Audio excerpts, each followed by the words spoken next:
Hi everybody, welcome to our Wednesday TNT. It's the 21st of February. Thank you very much for all those birthday wishes yesterday. Now we are at the Chip Fair Lele Cafe in Thailand, in Phang looking out across the Andaman Sea, a space where you can also get a selfie taken, which will make it look like you've got a pair of wings. And I'm sure your friends would love to see a photo of you with wings. Another magnificent day today. Big thanks to 5-Star Marine at 5starmarinephuket.com.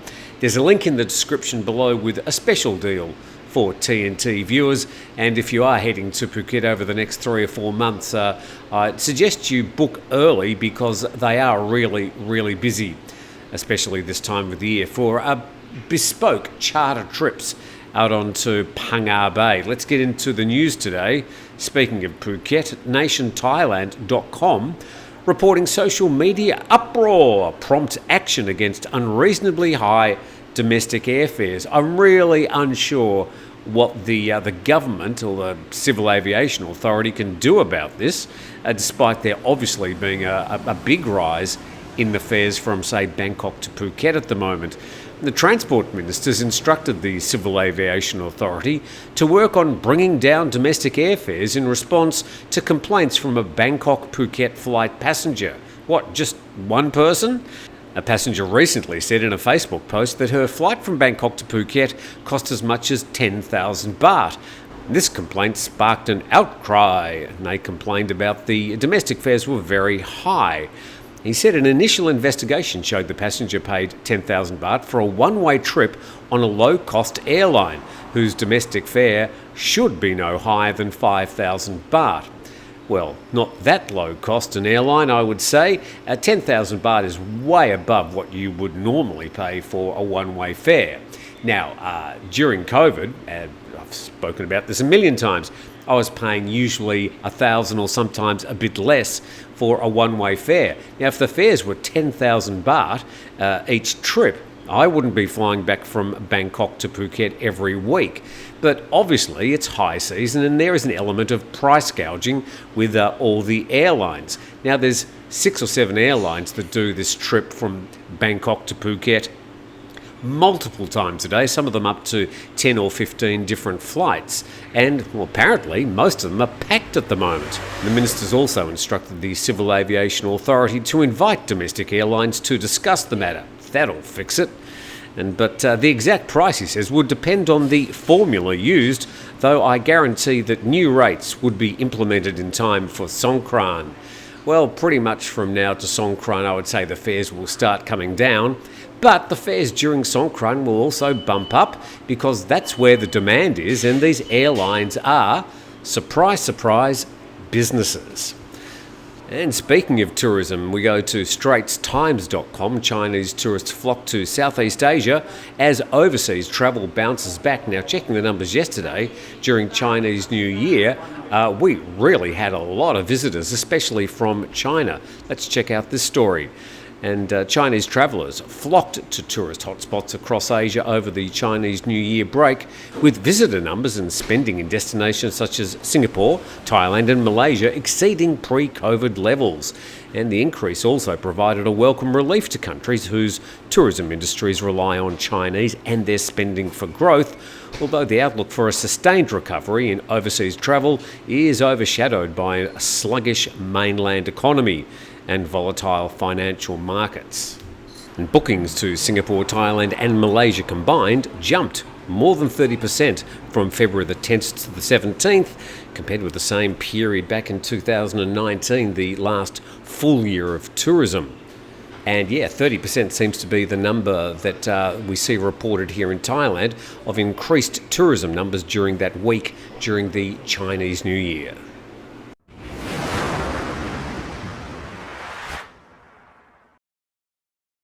Going to the patianews.com now, and this story, Thai Meteorological Department forecast extreme summer heatwave, and the Thai Meteorological Department has announced that summer is expected to commence towards the end of this month, with an extreme heatwave predicted for March and April. And temperatures in some provinces could soar to 43 to 45 degrees Celsius. That's an increase of 1 to 2 degrees compared to last year's records. Now, I've experienced 45 degree temperatures back in my hometown of Melbourne during the height of summer, usually during, say, February. The thing about Thailand, though, when it gets to 43 to 45 degrees, that's often accompanied by high humidity as well, which really makes it uncomfortable. And daily temperatures this week could peak at 35 to 38 around 4 p.m, with occasional relief expected only during rainy days. Well, none forecast down this part of the world, and the department warned that this year's summer weather would be particularly hot, with extreme temperatures anticipated in many areas during the peak months of March and April. So it looks like everybody's predicting a hot season this year, pretty much all around Thailand. So you might be looking for some relief. We go to bangkokpost.com. 105 million baht budget for World Water Festival in April. The World Water Festival, what happened to Songkran? And the Cabinet on Tuesday approved 105 million baht to organise the Maha Songkran World Water Festival in Bangkok and 5 provinces in April. And a deputy government spokeswoman said the World Festival in Bangkok would run from April the 11th to 15th and be held on Ratchadamnon Avenue and adjacent Sanam Luang Park, the areas leading down to the Grand Palace. Not really sure if they're trying to encourage water pistols and water fights down there. And she gave no details of the other festivities, other than the activities there would reflect the individual identities of the 5 provinces, which she also did not name. In other words, that's code for we haven't decided yet. And the Bangkok Festival will include Songkran floats, traditional performances and other features of Thai soft power. And she said there would be cultural shows, concerts featuring Thai and international artists, music fountain shows, water tunnels, alms giving, the bathing of Buddha images and traditional Thai New Year displays of respect for the elderly. So PR-wise, certainly the government's trying to sort of wind back the wild water parties a little bit. You can be sure, though, they'll be happening in all the usual spaces, but at least with this Songkran Festival that they're spending money on this year, they're going to be trying to promote the soft power of a softer Songkran.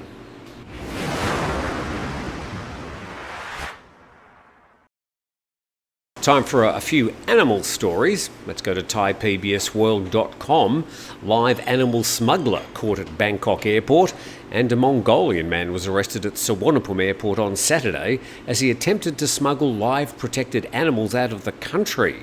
And he was heading to Mongolia when officials found 46 fish, 2 Komodo dragons, 6 Indian star tortoises, 6 iguanas, 5 pythons and a boa constrictor inside his luggage. I'm tempted to say and a partridge in a pear tree. Now we go to this next one in ThaiPBSWorld.com. Stray tiger trapped in Kampang Pet. Now, earlier in the week, this poor tiger was seen roaming around, so officials went there and the poor thing wasn't in great condition. And a wild tiger which raised safety concerns when it was recently seen straying into a rural community in Klonglan district of Kampang Pet was caught in a trap last night. That would have been Monday night, according to the Facebook page of Thailand's Tiger Project. And a veterinarian checked the health of the 2 to 3 year old female cat, estimated to weigh between 80 and 90 kilograms, and found that it was blind in its left eye and emaciated with minor wounds on a left paw. It was given deworming medication, antibiotics and vitamins before being sent to the wildlife breeding station. It'll eventually be released back into the wild. Good luck for that tiger. And also, ThaiPBSWorld.com, man arrested for otter trading in Chachoengsao. This is just to the east of Bangkok. And that otter has got some pretty evil thoughts. Police in Chachoengsao province have detained a 26-year-old man for having protected wildlife animals, including otters and their carcasses. Police also confiscated 3 soft-shelled turtle carcasses and those of 2 pangolins. And the officials posed as the buyers of 2 otter cubs, priced at 9,000 baht, and arranged to meet the vendor at its house to hand them over. Well, you don't have to look too far to know that otters, although they can look very cute, have also got very, very sharp teeth, and put to the test, I'd probably back the otter. Now, another person who's had a very testing time having to stay in custody in the police hospital in Bangkok is Thaksin. I wonder how he is. NationThailand.com reporting probation officials visit Thaksin at home to inform him of his parole conditions. Now, most of us would actually have to go down to the parole office, not Thaksin. The probation department dispatched officials to meet convicted former Prime Minister Thaksin Shinawatra at his residence on Tuesday morning to inform him of his parole conditions. Meanwhile, the Special Branch Police Bureau dispatched officials to check roads around the mansion to ensure safety for the former Cambodian Prime Minister Hun Sen, who's scheduled to visit Thaksin on Wednesday. And yesterday was the 3rd day of Thaksin's release under parole from the Police General Hospital. Normally, prisoners granted parole must report to the nearest probation office on the 3rd day of release to hear parole conditions and make monthly appointments with the parole officer. So what exactly is wrong with Thaksin? Here's a bit of speculation. And reported in Thai Newsroom, thainewsroom.com, Thaksin has degenerative bones in the neck, according to a Per Thai spokesperson. And de facto Per Thai boss, come convict on parole, Thaksin Shinawatra is wearing a soft splint around his neck due to degeneration of the bones within. This is according to a Per Thai spokesperson. And Thaksin's daughter and Per Thai leader Patongtan Shinawatra said her father is yet to undergo an operation to cure his degenerative bone disease at the police hospital. And the Per Thai spokesperson was responding to criticism that the de facto party boss had allegedly made himself look like a critically ill convict with the soft splints around his neck and right arm. So be looking forward to seeing those selfies with Thaksin and former Cambodian PM Hun Sen. Wonder if he'll be wearing the braces in the photos. And to this story, BangkokPost.com reporting foul is fair, Shakespeare ban is lifted. And as usual, the protest signs with plenty of English suitable for overseas media. And the Supreme Administrative Court ended an 11-year ban on domestic screenings of the controversial movie Shakespeare Tong Tai, which means Shakespeare Must Die. And the warrant also ordered the film screening committee under the former Culture Ministry to compensate those involved in the film. And artist and activist Manit Siwanikpum said, finally, Shakespeare Must Die is free. It was originally planned to be screened in April 2012 and adapted from William Shakespeare's famous tragedy Macbeth. The movie focuses on a theatre group in a fictional country resembling Thailand that's staging a production of the famous play in which the ambitious general murders his way to the Scottish throne. Now, back in 2012, they reasoned that it was a national security threat due to the visual references of violent political crackdowns, including the Thammasat University protest of October the 6th, 1976 and Black May in 1992. Now, that would include, like The King and I, which I was just watching the other day, although I'm not really sure if I meant to.